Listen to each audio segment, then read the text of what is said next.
And good evening. High drama has been witnessed in the Karnataka Vidhan Sabha today following Chief Minister H.D. Kumaraswamy moving the trust vote in the State Assembly. The tussle between the Treasury benches over modalities, rules and regulations only seem to be delaying the inevitable as the Kumaraswamy government does not have the numbers. We'll get you a blow-by-blow account of the proceedings on Newsnight tonight. I'm Gautam Roy. And we'll also be talking about the first meeting of a high-powered Chief Minister's Committee, which met for the first time today to come up with ways to transform India's agriculture through major reforms and time-bound implementation by states. But first, as always, our headlines. Series finale of the Karnataka Game of Thrones stretches on. Chief Minister Kumaraswamy moves trust vote in the Vidhan Sabha, but pandemonium reigns supreme because of legal wranglings and cross-finger pointing. Governor sends missive to Speaker to complete trust vote process the same day, but Speaker adjourned the House till tomorrow, while Governor directs CM to prove majority by 1:30. The high-powered Chief Minister's Committee to Transform Indian Agriculture holds its first meeting today, deliberates ways to boost agricultural growth rate and farmers' income, stresses on reforms in multiple spheres and increased investment in agriculture.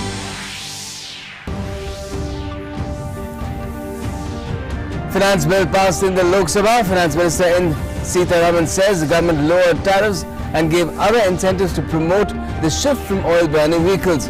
POCSO amendment bill tabled in the Rajya Sabha. Two bills related to international arbitration also placed. External Affairs Minister Dr. S. Jaishankar delivers statements in both houses of Parliament the day after the Hague World Court verdict in the Kulbhushan Jadhav case.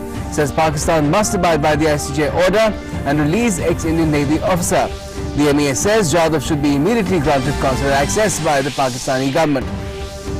Former Gujarat Congress leader and MLA Alpesh Thakur joins the BJP. Former MLA Dhaval Singh Jara also switches camps, shaking off the hand to favour the Lotus. Several Tollywood stars in West Bengal also get on board the BJP's juggernaut. The Supreme Court allows the mediation process to resolve the Ayodhya land dispute case to go on, seeks outcome report by the 1st of August. The next hearing will take place on the 2nd of next month, where the top court will decide on the next steps. ISRO comes out with a fresh date for the launch of Chandrayaan-2 mission. The rocket carrying probes to the moon's surface will launch at 2:43 p.m. on the 22nd of July.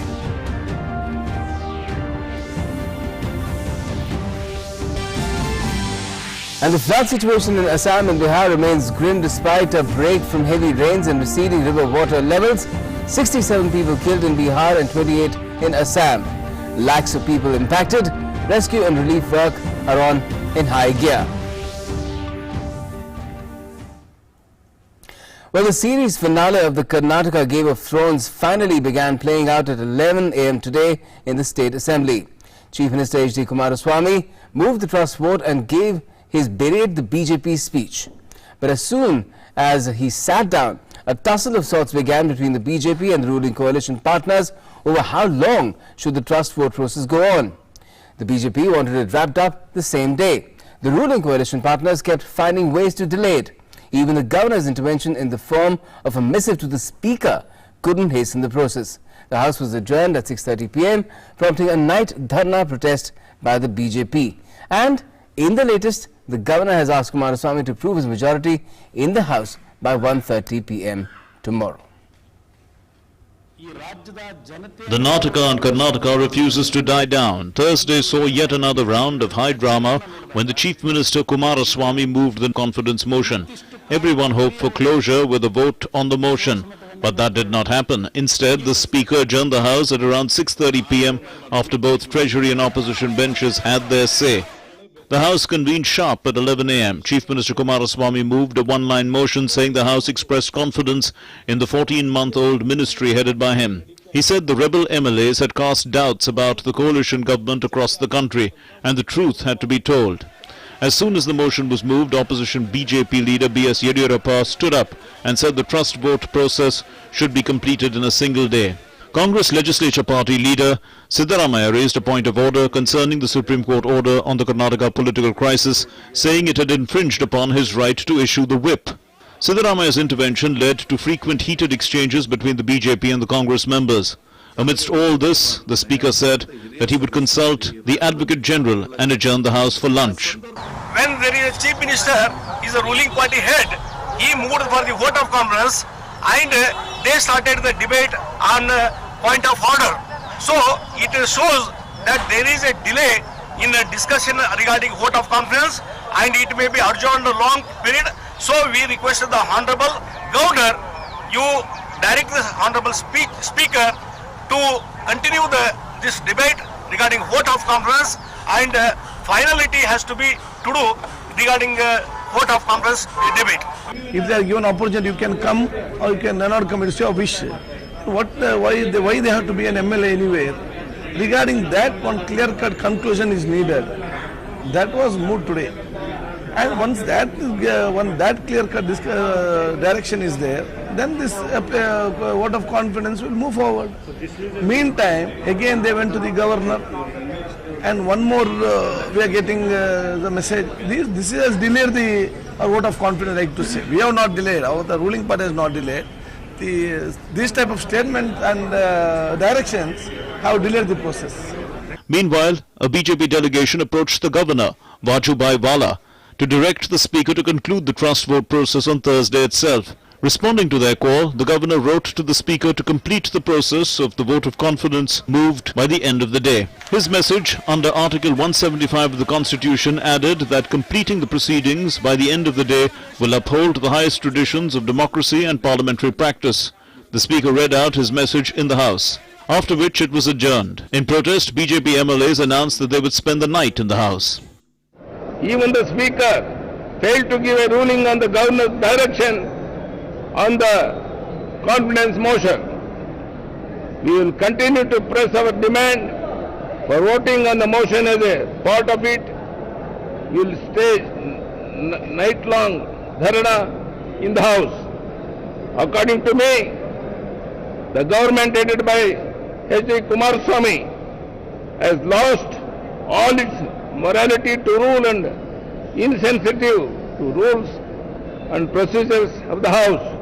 Adding to the worries of the ruling coalition, another Congress lawmaker, Srimant Patil, was not seen in the House throughout the day, amid reports that he had been admitted to a hospital in Mumbai. BSP MLA Mahesh, on whose support the ruling coalition was counting, also did not turn up in the House. So all in all, 19 MLAs were missing from the House. Though in some relief for the government, senior Congress legislator Ramalinga Reddy said that he would be with the Congress and support the government during the trust vote. Now, with BJP MLAs announcing they will spend the night in the House in protest, clearly the Nataka in Karnataka will continue to play out for some time. With Aisha Khanam and A.B. Singh in Bengaluru, Newsnight Desk, DD India. Now, you may call it a fight to the last breath or the flame burning brightest before it dies out, because that's what it seems to be boiling down to as far as this coalition government in Karnataka is concerned, of the Congress and the JDS, because the numbers don't lie. The numbers tell their own tale very clearly, and we'll bring up those numbers right here on the screen for you. If you look at this screen, what was the situation, before all this drama started? This was the situation. The majority mark is 113, total seats 225, Congress 78, JDS 37, BSP 1, and 1 nominated. That's what they had, a total of 117, which is a safe majority number. Now, this the status changes, it was all before the crisis. This is what was there for the Kumaraswamy government, and now what has happened is that the BJP has gone up because the situation has changed. The status before the crisis has changed. Now, even if you disqualify the 16 MLAs, the situation before this was in the case of resignation of the MLAs, the situation still remains the same. The majority mark changes to 105 because the total number of seats changes, and then the situation again favors the BJP, and for the Kumaraswamy government, it's completely a thumbs down. So this is why what you're seeing being played out in the assembly is happening. It's just delaying the inevitable, and let's get an update on that. Aisha Khanam joining me from Bengaluru. Aisha, this entire situation, the way it's playing out in the state assembly, what would you call it? Because I see it as, well, you could call it a fight to the last breath, or the flame burning brightest before it dies out.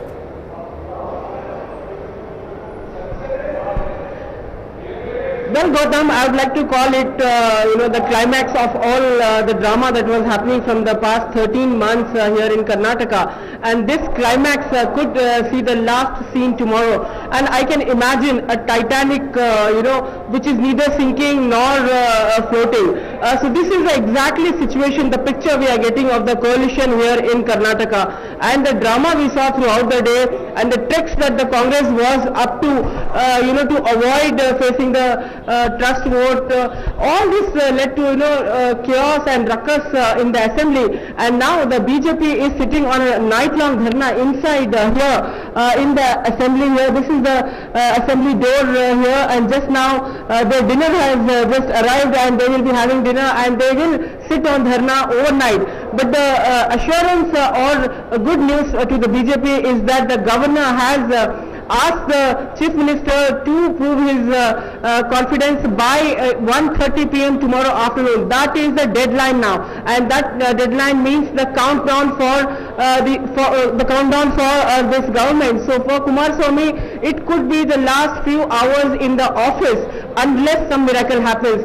But when we were talking to some Congress MLAs also, Congress leaders, senior leaders also, they accepted to the fact that there is nothing much left now to defend or to save this government. They are very sure that they are going to lose out, because slowly their numbers are coming down, the MLAs are escaping from their custody, and slowly their coalition is shrinking. So there is nothing much that they can do to save this government unless some miracle happens. And also the BJP on the other hand is very clear about the fact that they have 107 MLAs with them. Today, another interesting aspect was that the BSP MLA did not attend the session. Right. His stand is not clear, but the BJP said that they will speak to the BSP MLA as well. Yes. And so Aisha, that's what I wanted to ask you. To the majority mark 105 very safely plus 2, and then if the BSP MLA supports BJP, then it will be the BJP will be sure of forming the government by staking claim to form the government tomorrow itself, in case Kumaraswamy agrees and goes by the order of the Raj Bhavan. And today I spoke to the former Law Minister Suresh Kumar, and I asked him if Kumaraswamy is bound to follow Governor's order. So the former Law Minister Suresh Kumar said that he has to follow this order, otherwise he will be digging his own grave. That means the matter could complicate further, and this could lead to more legal tangles in this already. Aisha, the thing is, the situation can't really get any worse for Kumaraswamy. It just seems that he's dragging this out because he's living in denial, A, or he sees a glimmer of hope somewhere. Why would you inflict this sort of a slow death upon your own government unless there's a glimmer of hope somewhere?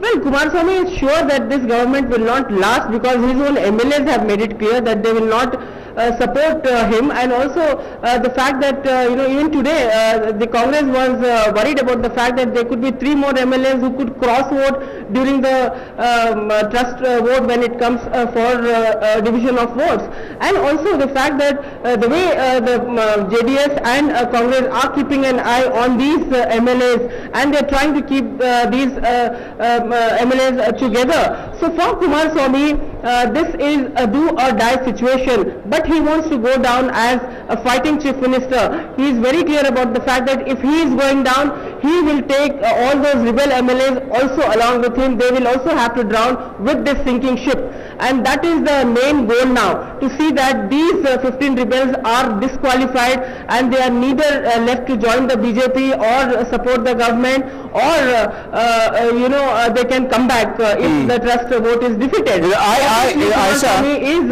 saying to the fact that somewhere I'm getting the feeling that this entire situation, even if it reaches some sort of a conclusion in the House, will again end up in court.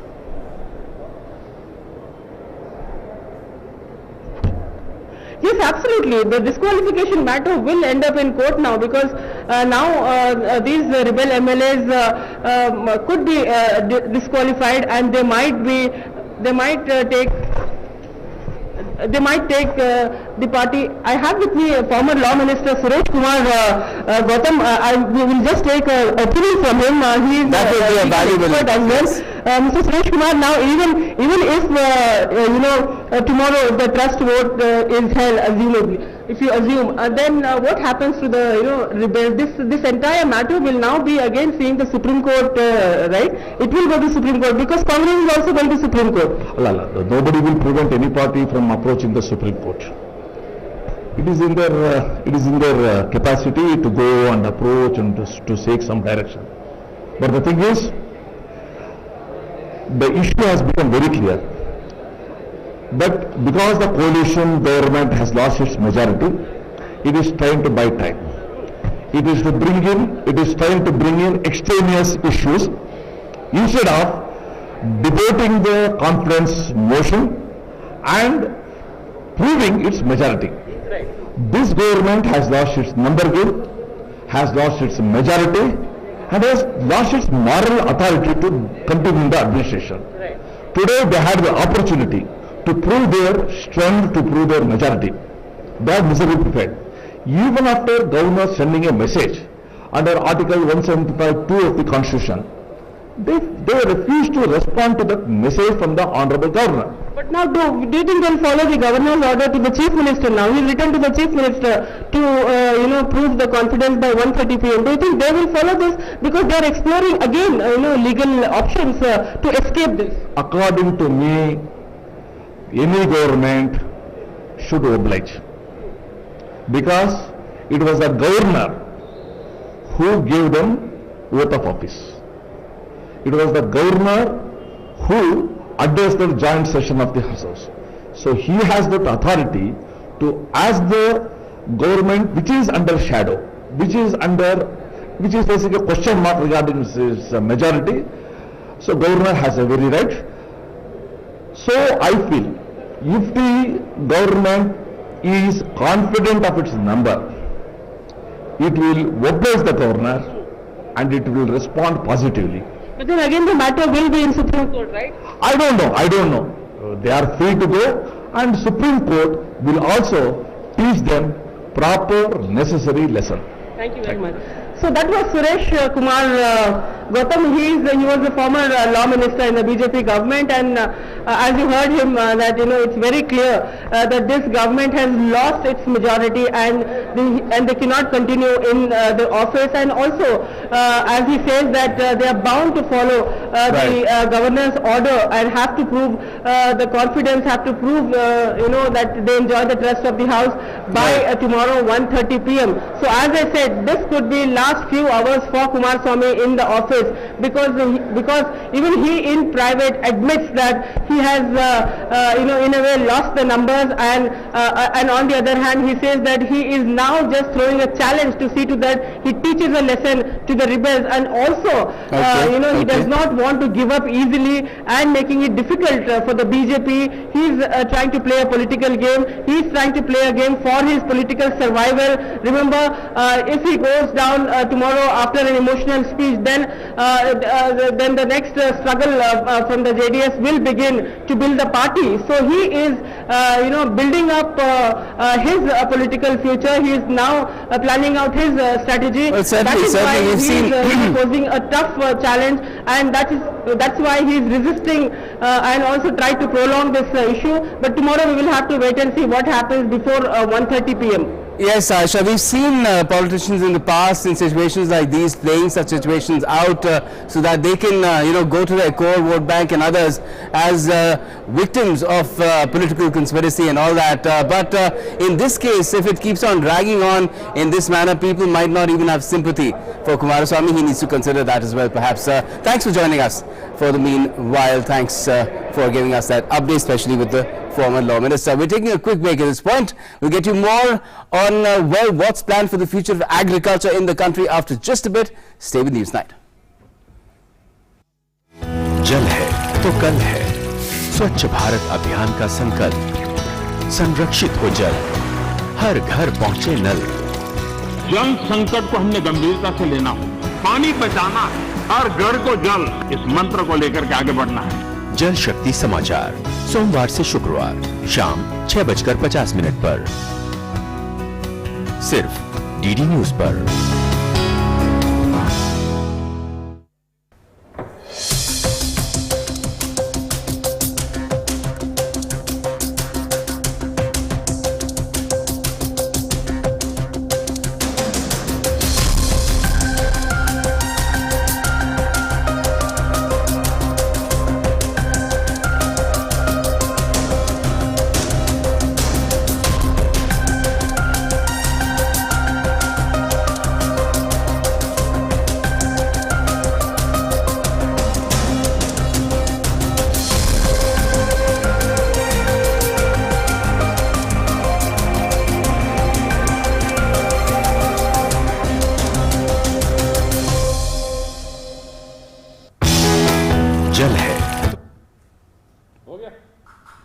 Welcome back. Now, the dream of transformation of the country's agricultural sector to high growth rate and profitability for farmers could become a reality in a matter of years. The first meeting of the High-Powered Committee of Chief Ministers for Transformation of Indian Agriculture took place at the Niti Aayog in Delhi today. Among the measures discussed was a possible scrapping of the Essential Commodities Act, which has been blamed for misplaced priorities in subsidy distribution in the past and rampant corruption over the years. Other radical measures that are being deliberated upon include linking of grants to states with agricultural reforms implementation. The first meeting of the High-Powered Committee of Chief Ministers for Transformation of Indian Agriculture was held on Thursday in New Delhi. Convened by Maharashtra Chief Minister Devendra Fadnavis, the other Chief Ministers who took part in the meeting were Haryana's Manohar Lal, Arunachal Pradesh's Pema Khandu, Gujarat's Vijay Rupani, and Madhya Pradesh's Kamal Nath via video conferencing, among others, apart from Union Agriculture Minister Narendra Singh Tomar. The Maharashtra Chief Minister briefed the media after the meeting, describing it as productive, adding that a detailed report about all deliberations will soon be submitted to the central government. The focus areas covered were high disparity in the remuneration between agri and non-agri sector, proper targeting of agricultural subsidies crucial, monopolies created due to state APMC, role of ENAM is crucial for agri reforms. Essential Commodities Act in the food sector needs to be analyzed. Food processing needs special focus for proper price realization to the farmers. Investment in agriculture needs to be increased. Private investment is very crucial for the agricultural sector's growth. States adopting contract farming are getting more private investment. Adoption of technology for agricultural growth crucial. Technology has an important role to play from sowing to post-production. Access to technology for small and marginal farmers hindered because of credit crunch. Apart from crop loans, now about 13 lakh crore rupees per year. Affordable investment, credit crucial. Financial institutions need to be taken on board for sustainable investment credit. Dynamic relationship between Agriculture and Commerce Ministry crucial for agri-export. Agriculture में investment कैसे बढ़ा पाए, इसका भी विचार हम लोग इसमें करने वाले हैं। विशेष रूप से अगर हम देखें तो नॉन एग्रीकल्चर सेक्टर में अगर 36% इन्वेस्टमेंट आता है तो एग्रीकल्चर सेक्टर में केवल 13% इन्वेस्टमेंट आ रहा है, और उन 13% में भी किसानों का स्वयं का इन्वेस्टमेंट ये 76% है। तो कुल मिलाकर अगर हम देखें तो करीब 3% इन्वेस्टमेंट केवल ये इस सेक्टर में आ रहा है, और अगर इस सेक्टर का ग्रोथ हम लोग चाहते हैं तो इस सेक्टर में प्राइवेट इन्वेस्टमेंट ये भी बहुत जरूरी है। While agricultural growth rate still hovers around 3 to 4%, the growth rate in food processing over the last 2 years has only been 1%, which needs to be ramped up. जहां हमारा कृषि का ग्रोथ रेट ये 3% 4% तक जाता है, हमारा फूड प्रोसेसिंग का ग्रोथ रेट ये केवल 1% है, और वो भी पिछले 2 सालों में आया है। अगर 2-3 साल पहले हम देखें तो वो 1% से भी कम था, कुछ प्रतिशतों में वो था। तो जब तक हमारा फूड प्रोसेसिंग का ग्रोथ रेट ये कृषि के विकास दर को एक्सीड नहीं करेगा, तब तक हम लोग जो रियलाइजेशन है वो फार्मर्स को नहीं दे पाएंगे। The Maharashtra Chief Minister also said that all Chief Ministers who are part of the High-Powered Committee have been asked to submit their recommendations by the 7th of August to Niti Aayog. Farmer bodies have welcomed the deliberations as a positive move. कृषि में निजी निवेश तो infrastructure में बहुत चाहिए। सिंचाई अभी तक 55-60% जो कागज में है इतना तक है। सिंचाई में चाहिए, स्टोरेज में चाहिए, तब किसानों को फायदा होगा। उस पर जो बड़ा विषय है कंज्यूमर प्राइस जो होता है, जो बाजार में आप लोग खरीदते हो, उसका कितना % किसान को मिलता है, उसके बारे में निश्चित कोई व्यवस्था सरकार को करना पड़ेगा। The High Powered Committee will meet again on the 16th of next month in Mumbai to look at all inputs. It was Prime Minister Narendra Modi who constituted the Chief Minister's High Powered Committee in mid-June to transform agriculture and help meet the goal of doubling farmers' income by 2022. The terms of reference of the committee also includes time-bound implementation of reforms in multiple areas related to agriculture. The committee is to submit its report within 2 months. With Anshul Gulati Gambar in Delhi, Newsnight Desk, DD India. And that brings up our In Focus tonight, which is about the future of agriculture in the country, because we're talking about the road to transforming Indian agriculture. And we have Dr. Tajamul Haq in our studio, former Chairman, Commission for Agricultural Costs and Prices. So welcome. First question to you really is, if you look at how the goal was set to double farmers' income by 2022, soon after 2014 elections, when the Modi government came to power, quite a lot of progress has been made. Then why was the need felt to have this high-powered committee in the first place?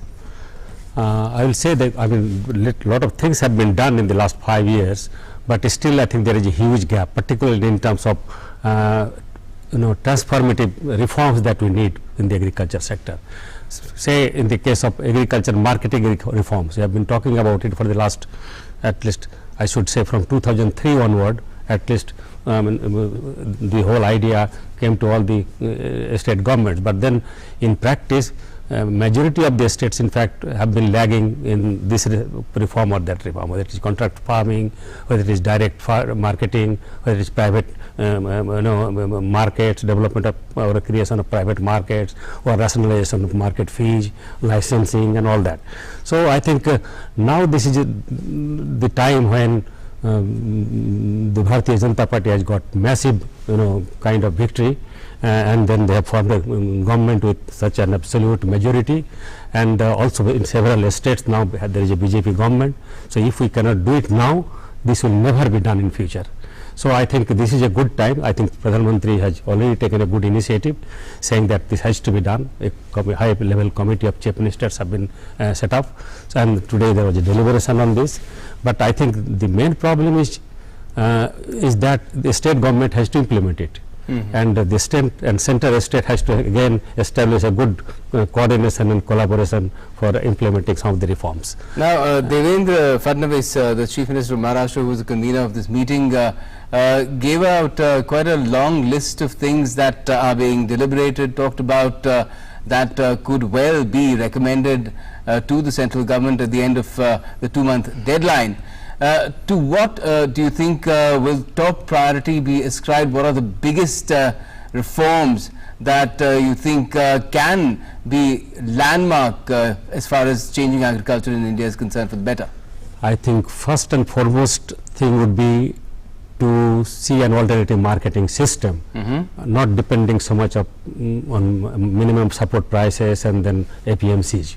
Because what is happening is that the idea of APMC was that farmers' exploitation will be reduced, farmers will get a better price. But as of now, as you can see, this is acting more like a monopoly house, and farmers still get exploited the way it used to be exploited before. This is mainly because the changes that are sought cannot be made without making fundamental policy level or perhaps even statutory changes? Yeah, in several states, in fact, we need to have a law for allowing the creation of private markets. Okay. In several cases, contract farming has been allowed, but no rules have been framed for dispute resolution or things like that. In several states, the single licensing system has not been introduced.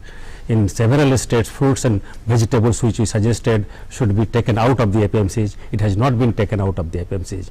So these are some of the so if you facilitate or go for some kind of ease of doing business for agriculture through this kind of reforms, I think it is possible that agriculture sector will have real transformation. The other fundamental problem that has been identified is the availability of money in different forms, be it investment or credit or other forms like investment credit that is talked about by Devendra Fadnavis today. Why do you think? Because already 13 lakh crores per year is that's not a small amount. That's the kind of credit that farmers are getting, but still it's not having the kind of impact that one would think this huge sum of money would have. No, this is not a very huge money, I should say. Okay. Because you need several times more than that, both in terms of institutional credit. Is still more than 40% farmers are dependent on private money lenders. Yeah, not huge, because even now you'll find most of our small and marginal farmers, they don't get institutional credit. They are still dependent on private money lenders, traders and commission agents who try to exploit them and eat away their whatever income they have. So in fact they are not able to save on their own. They have to depend on credit both for purchasing inputs and also for long-term investment or medium-term investment. So that facility they are not getting adequately. So I think the amount of institutional credit that has to go for agriculture, it has to be at least 6-7 times more than what it is today. Second thing is that the kind of private investment we are thinking it will come in a very big way, particularly in the agro-processing sector or food processing sector, that is also not coming. Despite the fact that we have opened up our economy, we have said we are allowing now foreign investment in the retail chains. In fact, things are not happening. Multi-brand retail hasn't happened yet. Yeah. So I think these are some of our priorities, and we must have a dialogue with investors, both domestic and international, to see what are the real constraints they are facing in terms of investing in this sector. This is one. Second, and it's almost like a chicken and egg problem as well, which came first or which should go first or which should happen first, because as long as farmers don't get enough money for their produce, they will not be able to give good wages to their workers who till their fields and do other things, countless things to be done if you're involved in the farming and associated activity, be it animal husbandry or even fisheries or whatever, to supplement your income. And that has also been identified. The gap between agricultural and non-agricultural income is also a source of the problems that has been identified. Do you think a solution will emerge in the course of these 2 months that this empowered committee, this high-powered committee will be deliberating the matter? I think so. We must find ways how to increase investment for agro-processing sector and agriculture diversification and value addition. And for that again, access to market and getting a good price for whatever the farmers produce, I think is the key. Currently, in fact, as you see, even for about 23 or 24 agricultural commodities, there is a minimum support price which is based on A2FL cost plus 50% margin. That is a big profit, I think, good sufficient margin to incentivize the farmers to produce more and get more income. But what is happening is that this is not being implemented properly. In most of the states, other than rice and wheat, the farmers do not really get the benefit of minimum support price. So the Niti Aayog itself, I think, did some kind of exercise like how to see that farmers really get the benefit of it. For that, we suggested that there could be even price deficiency payment, like if the market prices fall below the minimum support price, the difference between the two should be compensated by the government, and for that some kind of institutional mechanism has to be created, maybe with proper dialogue or some kind of licensing of the traders who will be interested to implement this. Okay. So and these measures that are being deliberated, they sound quite necessary as well, and high time that some people say that the Essential Commodities Act needs to go, because A, it's been losing relevance over the years, and B, it's still a source of pain for the entire sector, and things like linking how states perform really as far as agricultural reforms are concerned to the grants that they get from the Finance Commission. In fact, I think that is a good thing that is being debated, because if really, I think they link it with that, several state governments will come forward. Correct? As of now, for instance, Bihar, Assam, Kerala. Do you think everybody will be on board? Because somewhere I see the cooperative federalism approach here as well. So, do you think there will be consensus around this, or it might turn out to be too contentious? Could be some contentious issues, but I think this ultimately it is going to benefit those states and the farmers in those states. So, I think the government in those states where there is currently some kind of irritation or you know, before we end, I'd like a quick comment from you in terms of the terms of reference. Do you think something could have been added to the terms of reference, considering the context of the way the monsoon has been going, the challenge that the weather and climate change poses, the water situation? We have Jal Shakti also going on. No, the existing terms of reference itself is quite broad. So those things can be brought in. Say, for instance, I always say that the biggest challenge in the agriculture sector is to de-risk agriculture. Farmers have to face the risk of this climate change or frequent drought, flood. For that, the government has expanded crop insurance schemes as well. But crop insurance does not take care of that fully. Currently, only 26 to 27% of the farmers are covered in this. So we have to cover, you know, another 70% farmers in this.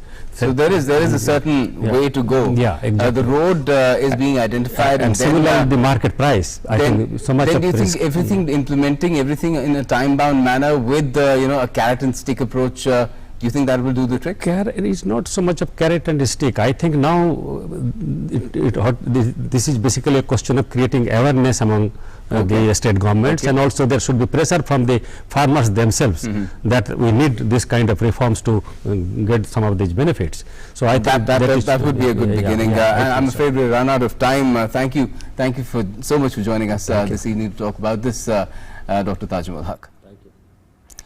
Okay, moving on now. Thursday was yet another productive day in Parliament. The Finance Bill was passed in the Lok Sabha, and 2 bills related to arbitration were passed in the Rajya Sabha. More on what happened in Parliament in this report. On Thursday, both houses of Parliament worked efficiently. The Lok Sabha discussed the Finance Bill following the question hour. Finance Minister Nirmala Sitharaman answered opposition's questions on several issues, after which the bill was passed by voice vote. The Finance Minister said, while promoting e-payments, the Modi government is discouraging excessive use of cash in transactions. Finance Minister also told the House that e-cars have been given tax incentives in the budget with a larger focus on environmental protection. We are making sure that every citizen completely is bereft of all the due diligence issues. The pain of having to be governed should not be on the citizen. We are trying to reduce the pain and making sure ease of living dominates in everything that we do as regards taxation. Government also proposed amendments not related to taxation through the Finance Bill. Amendments to major acts like RBI Act, Benami Transactions Prohibition Act, SEBI Act and others were tabled in the House. Nirmala Sitharaman responded to the opposition's objections on this procedure. The proposed amendment to the RBI Act is to strengthen RBI's regulatory powers. Powers over regulation on and regulating the NBFCs. And therefore, the amendments have become necessary. We want the RBI to take over regulating NBFCs. Meanwhile, Union Women and Child Development Minister Smriti Irani introduced the POCSO Amendment Bill in Rajya Sabha. The bill adds the provision of capital punishment for a person convicted of child rape. The bill also adds stricter punishment for child sexual abuse, even providing a jail term for pornography. After POCSO bill, Rajya Sabha discussed and passed international arbitration and 2 important bills related to reconciliation. This whole training of lawyers, quality of arbitrators, training for arbitrators are all these issues which the Arbitration Council of India must also consider. So the whole idea was, sir, that institutional arbitration in India must get proper encouragement. When the Rajya Sabha began proceedings at around 11 a.m., External Affairs Minister S. Jaishankar made a statement on the ICJ verdict in favor of India in the Kulbhushan Jadhav case. The House then witnessed a ruckus over the incident in Sonbhadra, Uttar Pradesh and the Karnataka political crisis and was adjourned till noon. Both Houses of Parliament have so far seen record work being done in this session. With Parliament Team, Newsnight Desk, DD India. External Affairs Minister Dr. S. Jaishankar addressed both Houses of Parliament a day after the World Court in Hague ordered a review of Commander Kulbhushan Jadhav's death penalty awarded by a military court in Pakistan. The Union Minister said that Pakistan now has no option but to not only grant consular access to the former Indian Navy officer on death row in Pakistan on trumped-up spying charges, but also to release him. Here's more on the imminent return of Indian thrown behind bars in Pakistan for years, awaiting execution. A day after the International Court of Justice ordered review of Kulbhushan Jadhav's death penalty, India asked Pakistan to release the former Navy officer. Addressing both Houses of Parliament, Minister of External Affairs S. Jaishankar said that India will continue all efforts to bring back Jadhav. We once again call upon Pakistan to release and repatriate him forthwith. I am confident that the House will join me in expressing its strongest solidarity with Sri Jadhav's family. They have shown exemplary courage in difficult circumstances. The International Court of Justice on Wednesday suspended the death sentence awarded to Jadhav by Pakistan military court.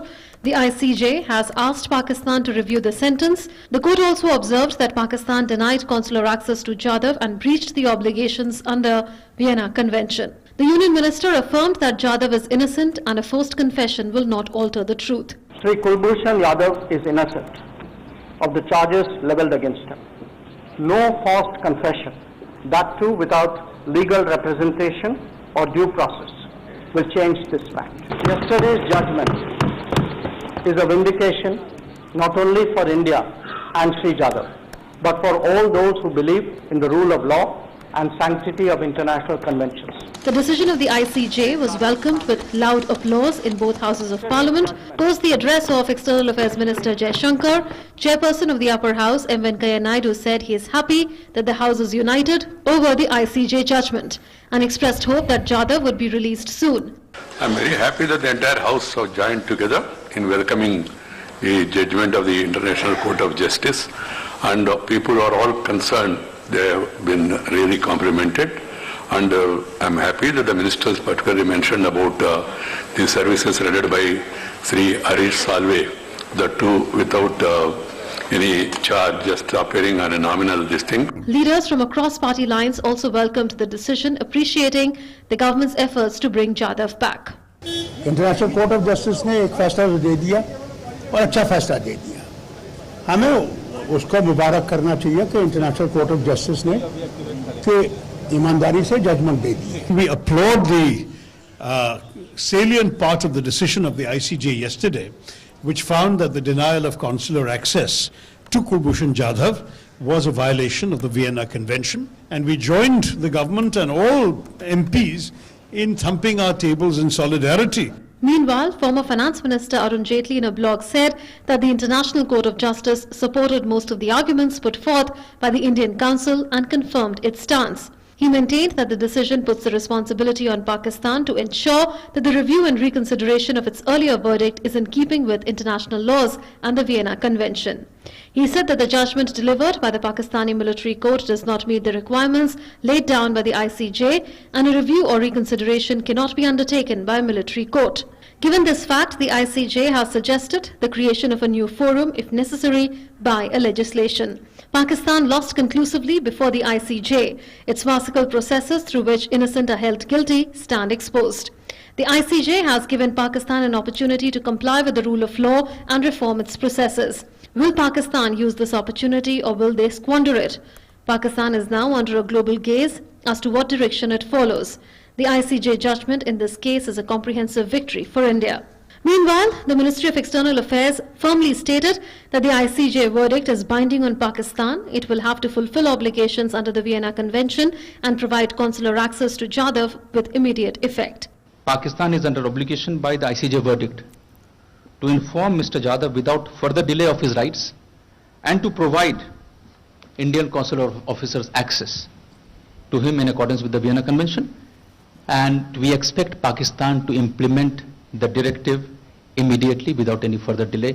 There's nothing else which is required. The request for consular access has been pending for a long time. Now it is incumbent on them to follow the verdict of the International Court of Justice. All in all, Pakistan has been exposed after the verdict of the ICJ, and India is optimistic that Jadhav will be released soon. With Parliament Team, News Night Desk, DD India. The Indian Space Research Organisation, or ISRO, has come out with a fresh date for the launch of Chandrayaan-2 mission, an outer-space endeavour which will take India to explore the moon with rover and lander for a second time. 2:43 p.m. on the 22nd of July is what we're all going to be counting down to after the first launch had to be called off almost last hour due to a technical glitch.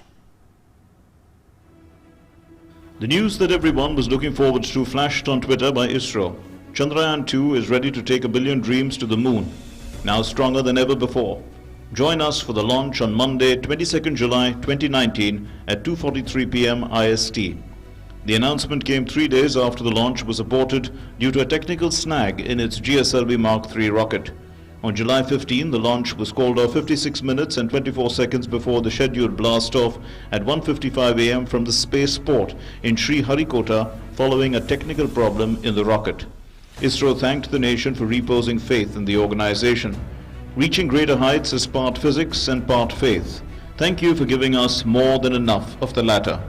The glitch had occurred when liquid propellant was being loaded into the rocket's indigenous cryogenic upper stage engine.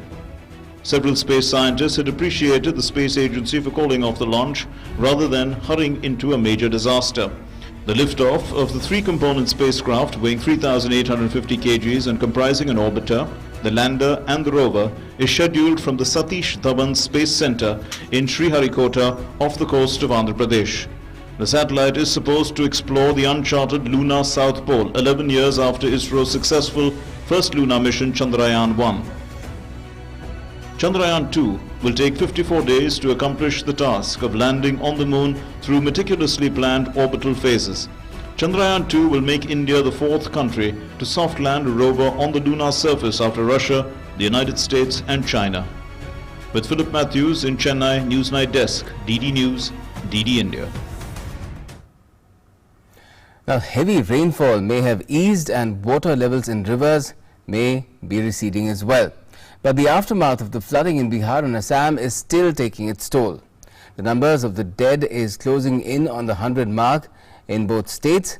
In Assam alone, 57 lakh people are flood hit. A house collapsing under the might of floods. The scene of devastation offers a glimpse into the aftermath of the deluge wreaking havoc in North Bihar.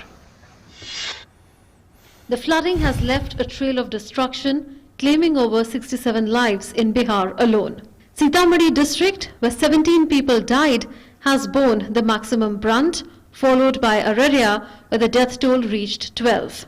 26 teams of NDRF and SDRF are engaged in relief and rescue operations, even as they battle the odds presented by a natural calamity. Bringing some relief in Araria is receding river water levels, prompting people to return to their homes, but the situation is serious in 123 districts of North and East Bihar, including Madhubani, Darbhanga and Sitamarhi. Amidst the flood fury, community kitchens are offering succor to the flood affected, and 1,116 community kitchens are operational in the affected areas. Bihar बहुत ही भयावह स्थिति में बाढ़ से प्रभावित है और विशेष करके वो तमाम जिला जो नेपाल से सटे हैं या नेपाल से निकलने वाले नदियों का पानी बिहार में प्रवेश करता है और बिहार की सरकार पूरी ताकत से लगी हुई है, केंद्र की सरकार पूरे समर्थन में है. In Assam, over 57 lakh people are affected by floods in 31 districts. Receding water levels in majority of the rivers have brought some respite to the flood-affected districts of the state in Upper Assam, but the situation continues to be grim in Lower Assam. The aftermath of the floods has claimed 28 lives in the state, damaged 2 lakh hectares of cropped land, and led to death due to drowning of several animals in the Kaziranga National Park, from where over 50 animals, including a baby rhino, were rescued. With 90% of the park submerged in water, animals are making a dash to safer places. Relief and rescue efforts have gained momentum Army, NDRF, SDRF and civil administration are making collective efforts to take people to safer areas. Over 1.5 lakh people are lodged in relief camps and essential supplies are being distributed to them. Assam में भारी नुकसान हुआ है, खास करके हम लोग को काजीरंगा नेशनल पार्क में भी ये फ्लड के शपथ में आ गया है। 95% टोटल काजीरंगा नेशनल पार्क डूबा हुआ है पानी में, लेकिन इस बार हम लोग पहले से प्लानिंग किए थे, अगर फ्लड आएगा तो फ्लड के टाइम में कैसे हम लोग व्यवस्था लेंगे। The Supreme Court has allowed a mediation process in the Ayodhya land dispute case to continue and sought a report on its outcome by the 1st of August. A 5-judge constitution bench headed by Chief Justice Ranjan Gogoi said that after going through the report, it will take a call on the 2nd of August on whether hearing is required in the case. The top court has requested the committee to inform it by the 1st of August about the outcome of the proceedings held till the 31st of July.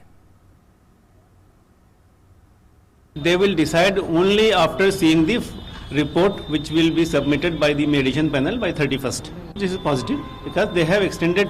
Earlier it was expected that they may say that the progress is not satisfactory, but they are satisfied. The bench will decide, whichever be the bench, they will decide what will be the modus operandi of the hearing.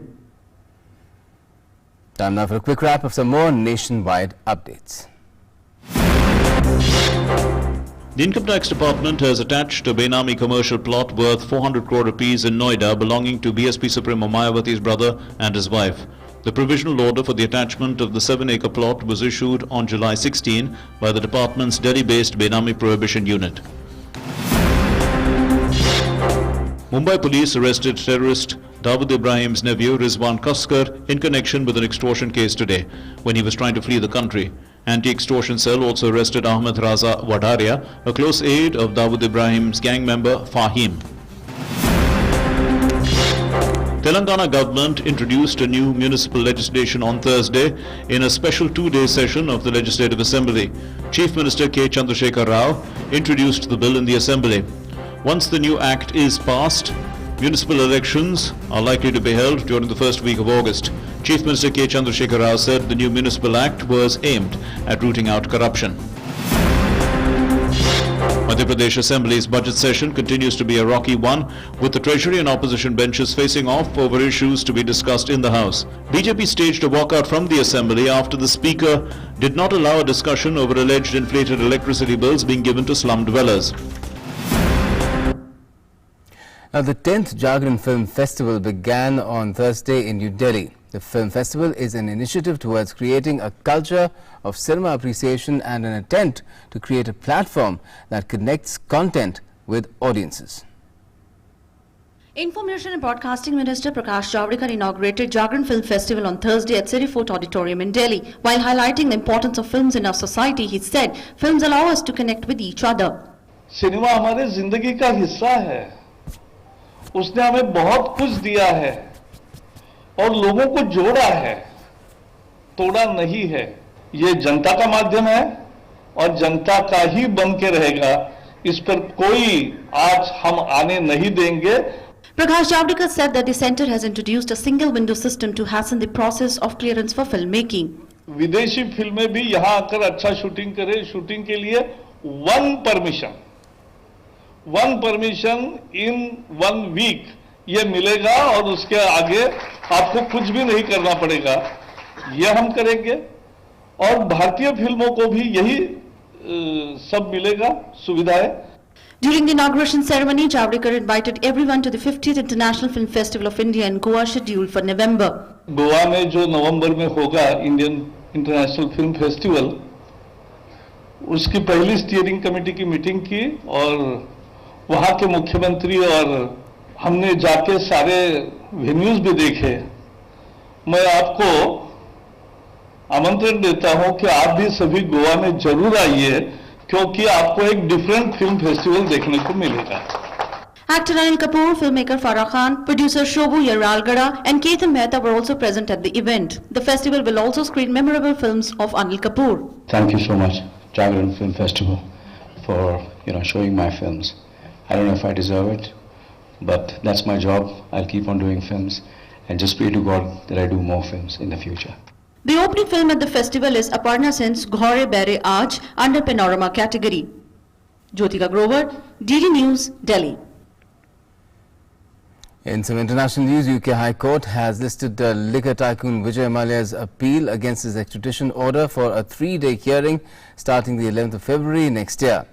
Vijay Mallya had won a reprieve earlier this month when he was granted permission to appeal against the extradition order of a lower court for fraud and money laundering. This will be a full appeal hearing in the higher court. Meanwhile, Vijay Mallya remains on bail on an extradition warrant executed by the Scotland Yard. Last December, Westminster Magistrates Court had accepted a prima facie case of fraud and a conspiracy to launder money against Vijay Mallya as presented on behalf of the Indian government. The High Court panel had concurred with most of the other findings of the lower court, including satisfactory prison conditions in India.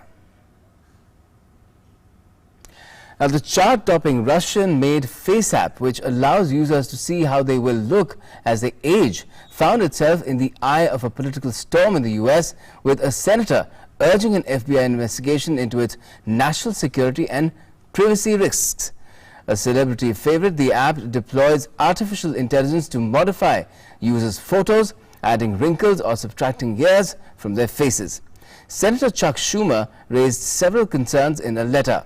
Currently, the most downloaded free app on Google Play, with more than 100 million users, Face app was launched 2 years ago and went viral after its latest editing tool and aging filter sparked a flood of celebrity selfies. Now, this month marks 20 years of our victory in the Kargil War. Point 4355 was a unique feature.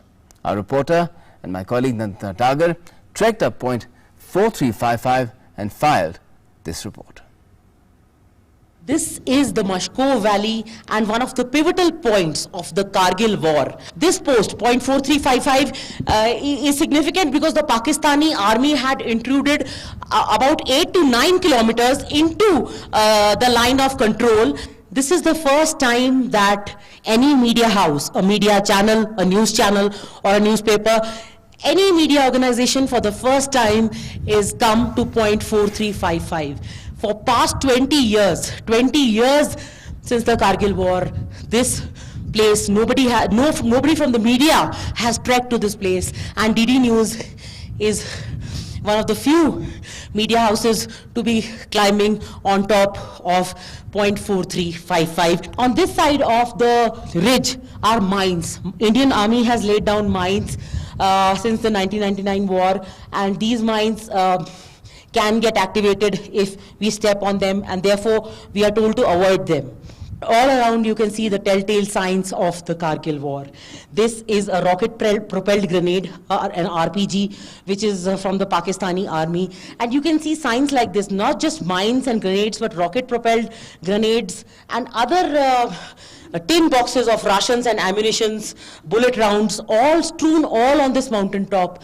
And you can just imagine how arduous this climb is, and how arduous it is for our Jawans to climb to this height every day, and they do it in a matter of 30 minutes. A round of cartridges, a tin box containing food rations, copper wires. How our Indian Army was able to dislodge them, not by climbing this ridge 4355 as it conquered the other peaks like Tiger Hill and others. There is the Batra top to the northeast of this ridge, and from there it pounded point 4355, and that is when the Pakistanis left in a hurry. With camera person Sanjay Jaina at point 4355 in Mashko Valley, this is Nandita Dagar for DD News. From Kargil to Kulbhushan, Pakistan has been a thorn in India's side for decades now, but we're working at extracting it bit by bit. That's all we have in News Night tonight. For all the latest, stay tuned to DD India.